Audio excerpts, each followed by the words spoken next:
Hello friends, it is time to start another vlog and we are going to jump into a new challenge. I recently saw this challenge on Rachel Catherine's channel. I will leave the video down in the description box. And I know a lot of booktubers. This would be a really fun challenge to do. So this week, it is exactly what I'm going to do. Every day, I am going to message one of my booktube friends, asking them to pick a number between 1 and 400. That is how many pages I will have to read in that day. This should be interesting because trying to read like 400 pages in a day is definitely going to be a challenge, but we're going to do it. We're going to tackle it. We're going to do it for the next 5 days. So for the first day, I decided that since we are about to jump into TBR-thon harvest time, I would message my friend Leandra from the TBR Zero. Leandra messaged me right back. She is amazing and gave me the number of 287. So I need to read 287 pages today. It is 11 o'clock. So we are starting a little bit later in the day than I normally would start reading. I had a very busy morning. So for that, I am going to pick up a romance because realistically, I can read more pages of romance in a period of time than I can read pages of like fantasy. So I may kind of pick my reads every day based off the number of pages that my friends pick. We'll kind of see how it goes. But for my first read, I am going to be starting You Again by Kate Goldbeck. This book is a Harry Met Sally retelling. It is set in fall. It's a romance. I really wanted to read it last year. Didn't get to it. Perfect time. I am so glad to be starting the October season with this book. It just screams fall. So it's so perfect. And if you see, I've already picked up my bookmark to get started. And I thought since Leandra picked how many pages I had to read today, we would use one of the TBR-thon fall bookmarks because do they not match so well? Am I one of the only few people who need to match their bookmark to their books? Please tell me I'm not alone. I believe we've chatted about this on Sprints and I'm not alone, but let me know if you match your bookmark to your books because I always do. I also have a little post-it in my book telling me where page 287 is. And Leandra did not know what book I was going to be reading and did not know this, but page 287 has one of those little squiggly things to tell you that you can stop reading there. It was meant to be that I read this book for 287 pages. I have Patreon sprints today for the end of our readathon, so I should be able to get through most of this on Patreon sprints. We'll see how many distractions I get, but I will come back to you at some point between now and 287 pages and chat with you about what is really going on in this book because I know very, very little, and also my initial early thoughts.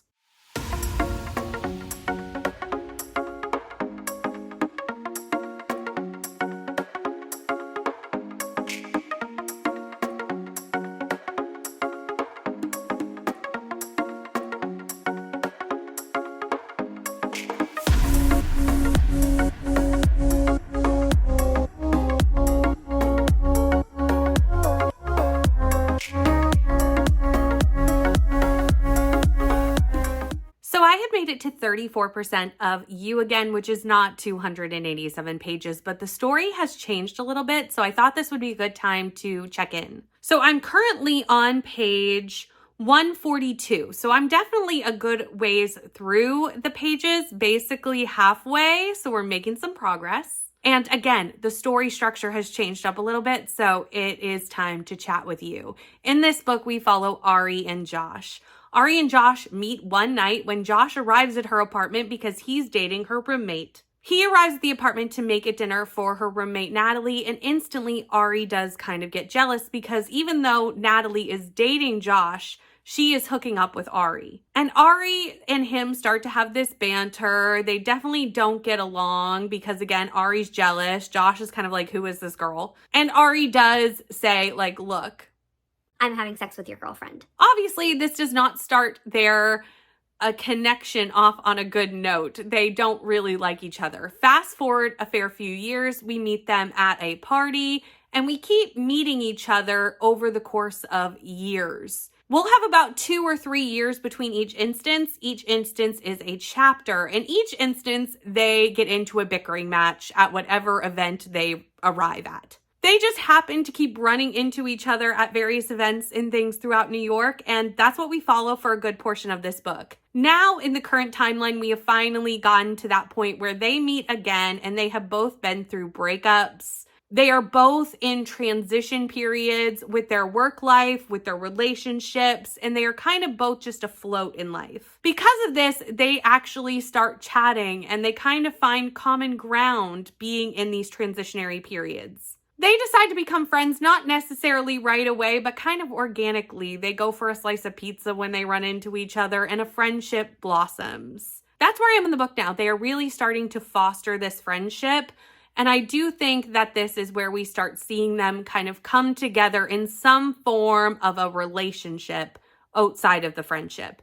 I have not seen that yet, but knowing what the book is about, I expect to see that soon. I really do like these characters, and I really did like the way we kind of got to know them because we got to know them over years and very quick instances. We really saw how they matured and how they kind of had things happen in their lives that got them to this point. We saw really specific instances to give us a really good picture of each person. Josh is a chef and Ari is an out-of-work comedian, and they are living in New York in the fall, and the vibes is really fall in New York. This book is written in third person, but throughout each chapter, because each chapter is an instance of them meeting, so the chapters are a little bit longer when we're in that part of the book, we are switching basically perspectives. It again is in third person, but we're switching what side of this equation we're looking at it from. So we're only spending about 2 pages in each perspective, and then we'll switch to Ari, switch to Josh, switch to Ari. So we get a really good view of how each person is seeing each encounter. I don't think I've really read a lot of books that way, and I really did enjoy it. And I am still really enjoying the book. We've just now switched to this point of being in the present timeline. Chapters are shorter.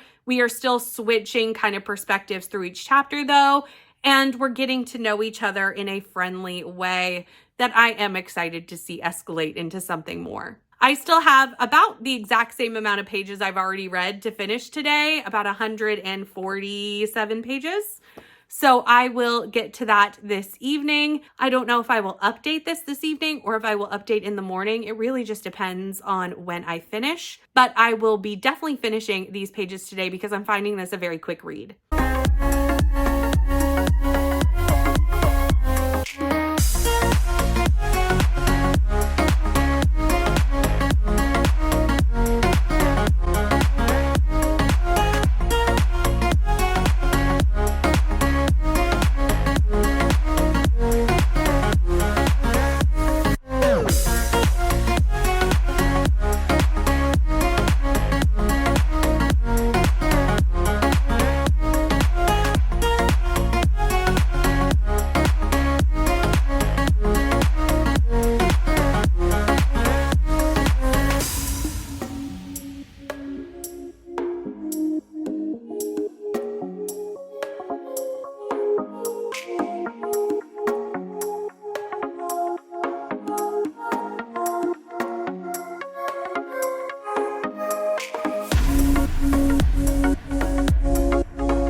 Very late last night, like at 11 o'clock at night, I finished my pages of You Again by Kate Goldbeck. I am now on page 287, and that puts me in the middle of chapter 20. And I think about 70%, obviously I'm filming on my phone, so I can't check that, but I think that's what it was, about 70-ish%. And it took a long time for them to get together. I actually just saw it. So this is definitely a slow burn, which I think makes sense because it definitely is a friends to lovers. And also they are going through a lot of things. These characters have a lot going on and they are definitely very timid with each other. Especially Ari, she has a lot of walls built up. She's very scared of being hurt again. And she knows that her feelings for Josh definitely could lead to heartbreak if this didn't work out. So she is just putting walls up everywhere. And I think for this book, the slow burn really does work. And I don't know where we're going to go from here because even though they've gotten together, they are still both very scared, again, especially Ari. And I think Ari really does have a hard time opening up to people. I think Josh does too, but Ari more so. And I don't really know where we're going to go from here, but I'm excited to find out. I'm definitely enjoying this romance and I'm excited to get back into it, but Today's reading is not under my control, so let's talk about who our next booktuber is and what they said to me. So our next booktuber is Victoria from What Victoria Reads, which is actually why I chose to wear my Amazing Readathon merch, because I met Victoria 2 years ago co-hosting the Amazing Readathon together for Team Blue. Victoria is so sweet and always so supportive and just a great friend here on BookTube, so was very easy to ask and say, hey, pick a number between 1 and 400. And Victoria did me a solid, a big solid, and picked 28. So I only have to read 28 pages today. Thank you, Victoria. Now, it would be easy to just read 28 more pages of you again, but there's a couple reasons why I'm not going to do that. First of all, that's not very interesting for you, because in 28 pages, I will have nothing more to say about this book. Can't see it, especially this late in the book. Like, there's not much I'm going to be able to say. Secondly, we are about to go into Fabelin, and I need to pick a book that will work for my first Fabelin prompt. I'm doing the prompt of something sharp on the cover, and there is a romantasy book that I need to read for Rainey's Every Romantasy list that has Thorns on the cover. So Thorns are sharp, and I figure if I do 28 pages today, that won't get me too far through the book, and it'll still be able to count for Fabelin when it starts tomorrow. So I am going to be reading 28 pages of Bonded by Thorns by Elizabeth Helen. This book I have been wanting to read.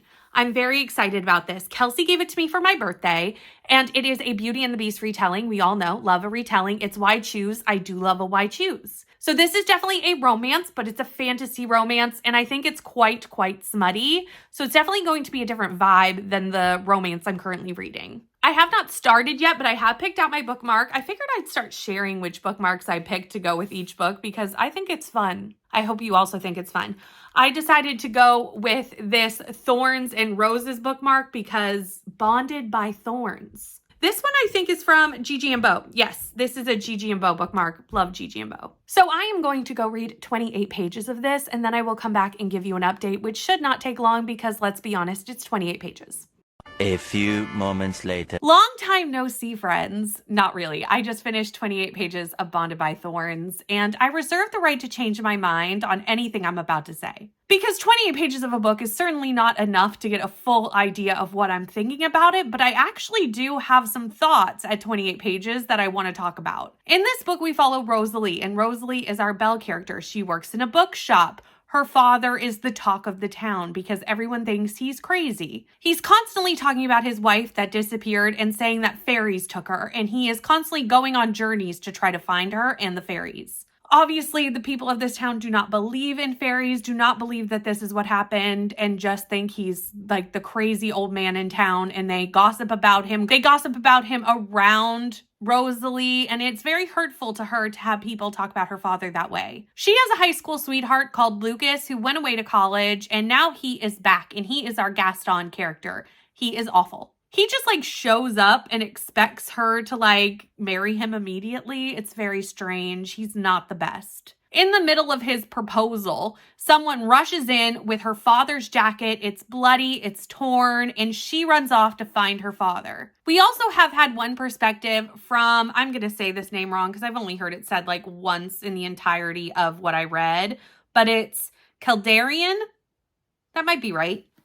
It may not be right. He is our beast, or one of them, because I do know that this is a why choose with 4, so I've only met the one. We are at his enchanted castle. He is a beast. He has paws, he has a snout. What kind of beast he is, I don't know, but he is actually like a beast. It's not just like a grumpy man. His house is enchanted. The father stumbles into the house, steals a rose, gets thrown into prison, and now she is looking for her father. He's in prison with the beast. And the beast does have some enchanted creatures that also live in the castle. And this is where I started to have a little bit of an issue. But again, I reserve the right to change my mind. At 28 pages, I feel like I literally have only read the Beauty and the Beast story. And with a retelling, I want it to have the vibes of the original story, but I still want something a little different, something a little creative. And I feel like at this point, other than changing the names and like one tiny little detail, it's the exact same story as the Disney version. Now, I do know it gets smutty and there is 4 beasts, so there will be some change as we go along, but is that the only change? I don't know. Is that enough of a change? I don't know. That's my main concern right now, is that it just was exactly the same. There wasn't enough nuance. There wasn't enough change in the story yet. But I am only 28 pages in, so obviously, again, we'll see how it goes. But I'm done reading this for today. I am going to pick it up tomorrow. I would have read a little bit more, even though I only had to read 28 pages, but I have a lot of other stuff to do today, so it actually worked out really well that Victoria gave me a low-key day. I'm about to hop on Patreon sprints because it is Monday and we sprint every single Monday, but I have so much editing to do. I am so behind on editing that I am just going to spend the afternoon editing, and I will come back to this tomorrow with whatever booktuber and whatever amount of pages they are getting me to do.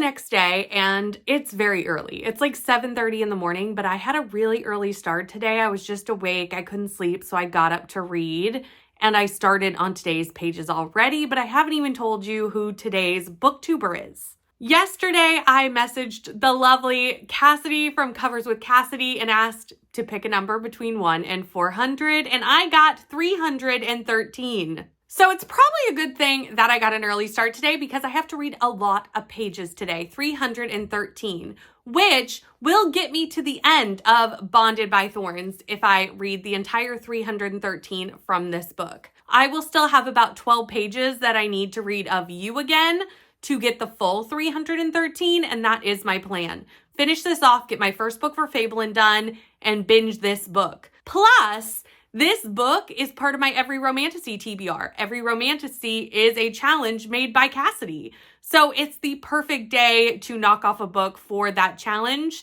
since Cassidy is the creator of that challenge. Now, I did start reading already, as I said, and I am already 132 pages into Bonded by Thorns, which is about 100 pages more than I read yesterday, 103. So I've already made quite the dent in Cassidy's pages for today. I will give you a little update on what I know about the book now because at 28 pages, I didn't really know much. I've officially met our 4 beast characters. They are the 4 Fae princes. Each of them is a prince of a different Fae realm: autumn, spring, summer, winter.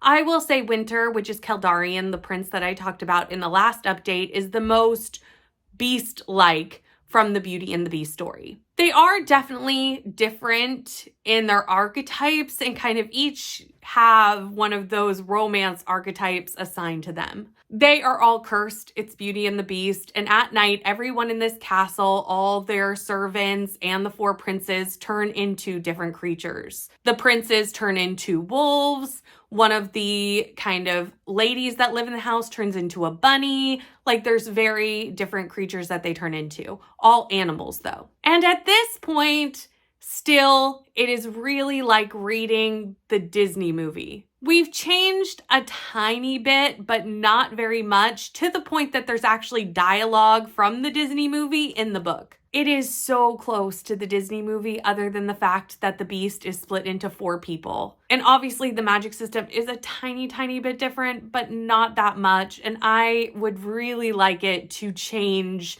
a bit more from the original. Well, not the original because Disney is not the original Beauty and the Beast story, but the Disney version. And speaking of the magic, I cannot believe how close the magic is reminding me of Twilight and like Jacob turning into a wolf. And even the way they describe mates, because you need to find your mate to break the curse, is very similar to how they talked about imprinting in Twilight. It really feels like this author just pulled from those 2 places, smushed it together, and wrote this book. And I do think once it gets smutty, obviously it will deviate in that way from the original story of Beauty and the Beast, but I still don't know if that's enough to really make this an independent story in its own way. I think it's just too close to the Disney version of the story. Obviously, once it's smutty, it won't be, but you know what I mean. And I have not hit the smutty parts of this book yet. And I'm almost halfway through at about 170, I think is when I'm halfway through, 180. So I'll be halfway through soon, another 50-ish pages. And I just don't know if it's differentiating itself from the Disney version of the story enough. I've said that enough times now, so I think at this point I will just finish this out unless I have something else to say, and I will come back and check in with you when I finish, because I don't know if I'll have many other different thoughts other than that, and that's been my thought for 2 updates now, so there's no reason to add another mid-book update that is the exact same thoughts. So I'll see you at the end of the book unless something happens that I feel the urgent need to talk to you about.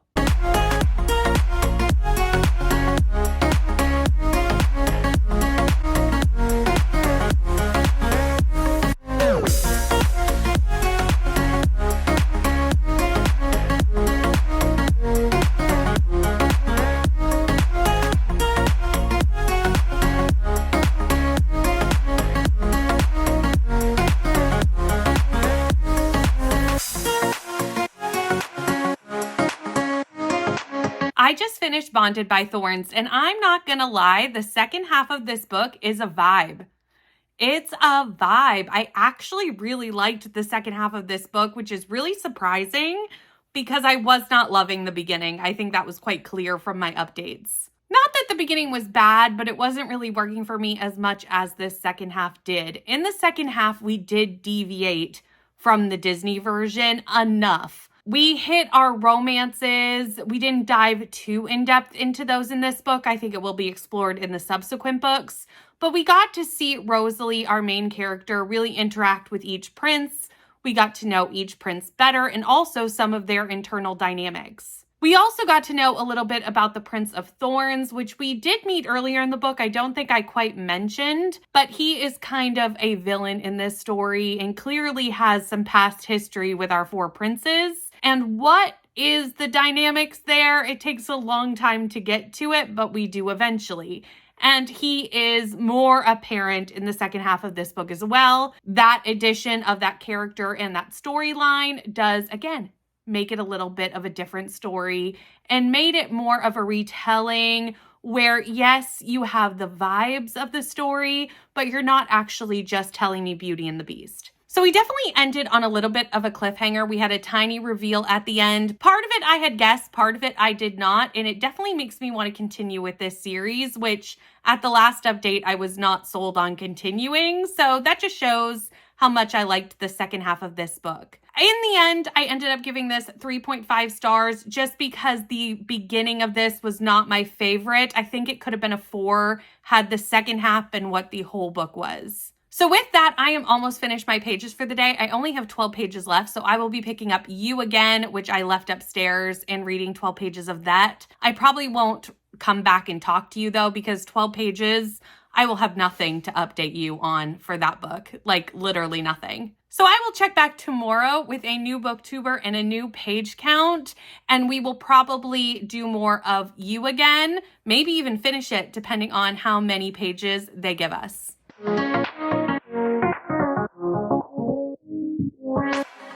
So it is a new day and it is time to start reading and start with a new booktuber. I decided to keep on the Canadian theme for today. Cassidy is Canadian, I'm Canadian, so I decided to ask another fellow Canadian booktuber how many pages I should read today. That was Eric from Break Even Books. I'm sure you all know Eric. Eric does the Reindeer Readathon every December, and you know I love Christmas, so you know a holiday readathon is always something that I love to participate in. I messaged Eric, and Eric gave me the number 6. 6 pages. That's all I have to read today. So easy, so simple, but I am not going to read the book I'm currently reading because 6 pages of You Again, I will have nothing to talk to you about. That's kind of a common theme for these smaller days pages. But it is nice to have a small day after such a big day yesterday. I had to read so much yesterday that I'm not mad about a smaller day. So I looked over my TBR and I found a book that I have to read for TBR-thon Harvest that the first chapter is 6 pages long. So I thought we'd just do like a try a chapter today with that. And if I do read more today, I may try to finish off Mistborn. That won't be in this vlog, but I am almost done Mistborn. That has Kindle pages. I'm reading it on Kindle, which is why I didn't use it for this challenge, because obviously Kindle pages are a little bit harder to like track. So if I do read more today, that's what I will be reading, but you, again, won't see that in this vlog. So the book that I'm talking about that you will see today is right over here, and it's The Monsters of Elden Haven. I got this recently at a local book fair. This is a local author. It is horror, but I was kind of told by the person selling the book and the buzzwords that they told me that I think this may work for me. We will find out as we read it. It is super short. So depending on how many pages I get tomorrow, I may be able to even finish this out and finish You Again. It will really depend on how many pages I get, because lately I've either gotten a small number or a really big number. We'll see how tomorrow shakes out. Today, we are just going to do the first chapter of Monsters of Elden Haven, because the first chapter technically does not start on page 1. It starts on page 9, but it ends on page 15. So 6 pages.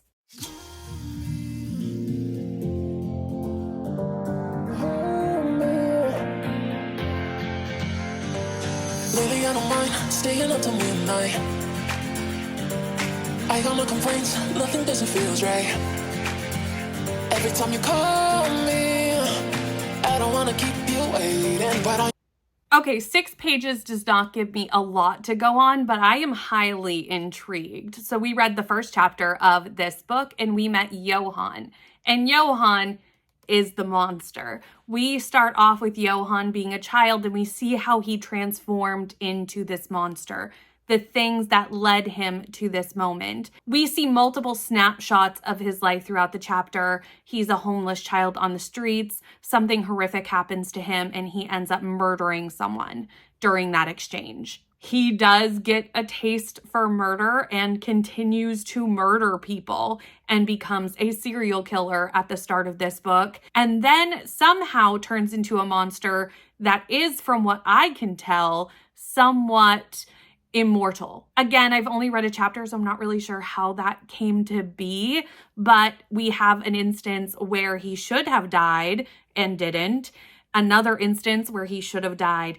and didn't, and then he starts calling himself the monster because he realizes that he cannot be killed. I am highly intrigued into what is going on in this book and what's going on in this town and how Johan starts to influence the town. I doubt he is our main protagonist, but maybe he is. I don't know if that was like a villain origin story, and then we start following some other characters who are trying to protect themselves from this monster. I don't know. It was only 1 chapter, but I will find out more after I finish You Again. I think whatever pages I get tomorrow, I really do want to get back to You Again and finish that. And then we'll read some more of this depending on if I can. You Again, I was really enjoying that back on whatever day I read it, the first day of the week, Monday, Sunday, Monday, don't remember what day it was. Anyway, I was really enjoying it, so I definitely want to dive back into that tomorrow and maybe get onto this, but I'm intrigued. I'm highly intrigued into what's going on. I have to go grab a bookmark for this. I forgot to grab one before I came downstairs, and they are upstairs. So that's my next thing on the list. But after that, I am going to go make some graphics, and I will check back with you tomorrow with our final booktuber. We are at the end of the week. Tomorrow's Friday. So I will check back with you tomorrow. You hold me, 'cause this is what you got me saying.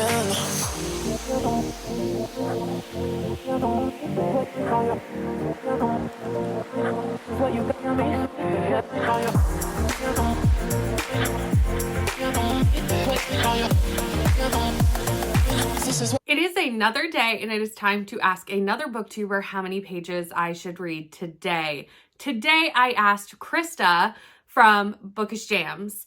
And Krista is one of the official harvesters for TBR-a-thon Harvest. I've been watching Krista's channel for years. And I reached out to Krista and said, hey, pick a number between 1 and 400. I think you understand the point by this point. And Krista got back to me and said 277. So today we are going to be able to finish a couple of books, which is really exciting. This is the last day I'm going to be doing this challenge. And I'm really happy that I'll be able to finish some of the books that we started in it. Way back on the first day, we were reading You Again by Kate Goldbeck. I only have 110 pages left in this book, so I'm going to start here. I was really enjoying this romance earlier in the week, and they really just got together when I put this down. I've picked at it a little bit since, but there's still some things happening with this couple. Ari is still trying to figure out what she wants. She's got a lot of walls up, and Josh is trying to break them down at this point. So I am going to dive into this first. So once I read 110 pages in this, I will still have 167 to go. And I believe that's enough for me to finish the Monsters of Elden Haven that I started yesterday. So what I'm going to do is I'm going to finish this first. I'll come back and check in with you when I finish this book with my final thoughts on it.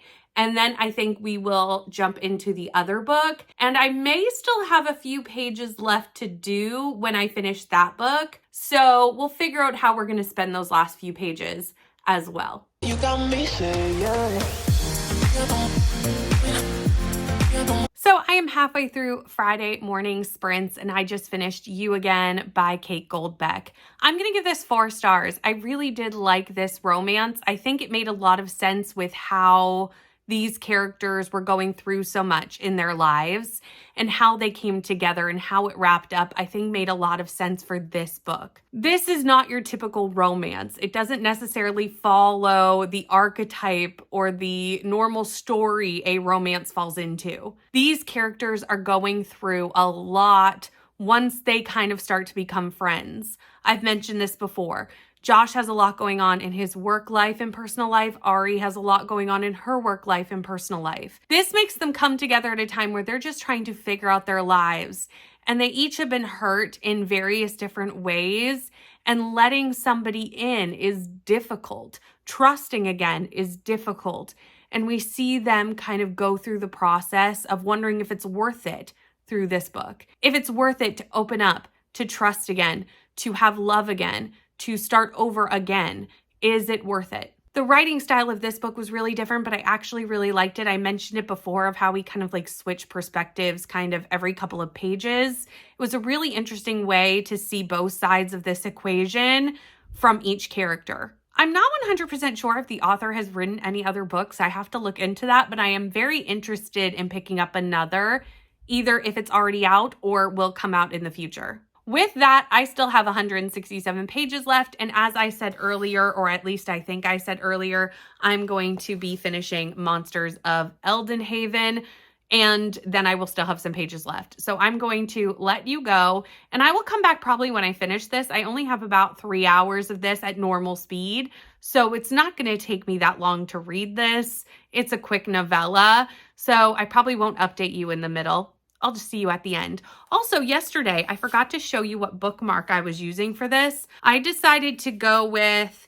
my Daisy and Bee Ghost bookmark because I felt like it was one of the better fits for this book. So that's what I decided to go with. I will chat with you shortly when I finish this, and then we'll decide what I'm going to do with those last pages.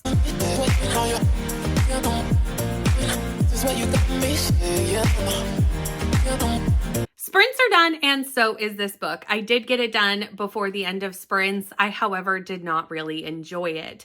I ended up giving it 2 stars. If you remember from my last clip on this book, I really did like the first chapter. I was really intrigued with this kind of immortal creature. This creature in the second chapter teams up with a sorcerer, and they decide to basically use whatever is keeping this monster immortal to make some sort of plague to kind of take down the town of Elden Haven. And that outline in itself is very interesting. However, the characters were just so one note, and the book was so short, and there were so many little side events that were so quickly kind of touched on that pulled away from the main storyline that I felt like we never really got to know what the main storyline was. There was so much to pick through in such a small book that it just became very muddled and very hard to care about what was going on. I think the story in and of itself, the idea, the outline, the plot itself would have been really interesting in either a larger book, or if you're really going to do it this small, you have to just focus on your main plot and not all this side characters that really don't matter. It was a book that I definitely just kind of started listening to halfway through and not really caring what was going on because I didn't really connect to anything that was happening.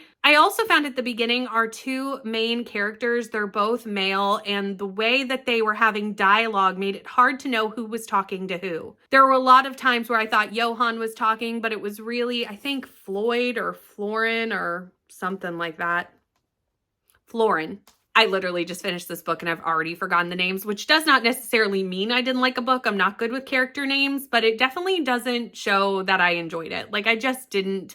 I really have not much else to say other than the fact that I found the characters very hard to care about and therefore the plot very hard to care about. And I think it really needed to be super focused because it was so small or be a larger book. 2 stars, and we're gonna just put it down. We're gonna put it aside. It's fine. It's out of my comfort zone anyway, so maybe there's a little bit of that, like, I don't read horror also playing in. But I have read horror that I've liked significantly more than this, so I don't think that's the whole issue here. But I do still have 22 pages left to read. I'm going to take a break though. I've been on sprints for 8 hours and I just don't want to read right now. So I will probably do that between like now and bedtime. At some point, I will read these 22 pages and I will update you on them tomorrow. I think that's my plan. I will finish them before the end of tonight. I will finish the pages today, but I think I will do my final update after because it may literally be like tonight in bed that I do these 22 pages. The book that I'm going to be doing is One for the Money by Olivia Blake. I am doing a buddy read with one of my patrons, Sam, for this book. It's a Romeo and Juliet retelling. I love Olivia Blake's writing, so I have high hopes for this book. I will come back and let you know kind of my first thoughts on the first 22 pages. I don't even know if that's going to take us to a chapter.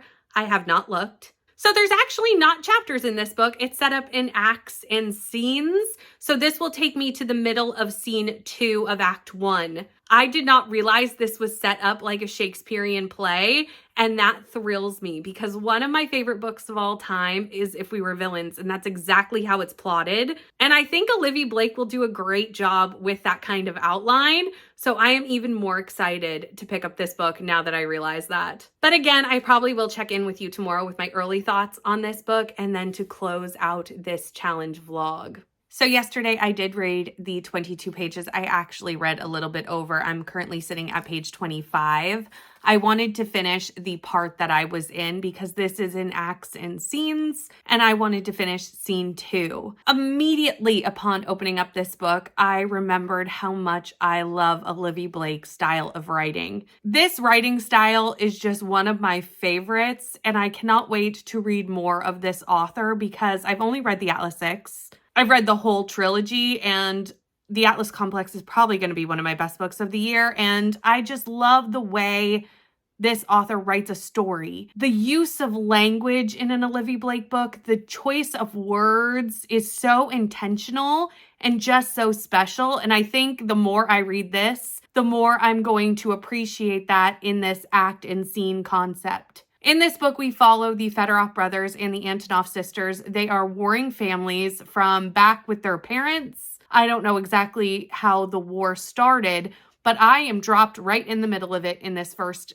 part. We have the 2 oldest siblings of these groups of people who are now fighting because they are encroaching on each other's turf. They are both magical families and sell basically magical ailments, magical things that will help people. And the Fedorov brothers have encroached on the Antonov sisters' territory, so one of the Antonov sisters has to handle it, and handle it she does. We then, in the next scene, meet the youngest Antonov sister who is at college, and we have some dark academia vibes coming into this, which you know I love. And I have a feeling that she may be our Juliet of this book. This is a Romeo and Juliet retelling. I think I mentioned that in the last clip. So I think she's our Juliet, and obviously one of the Fedorov brothers is going to be our Romeo. We'll see which one. I do not know.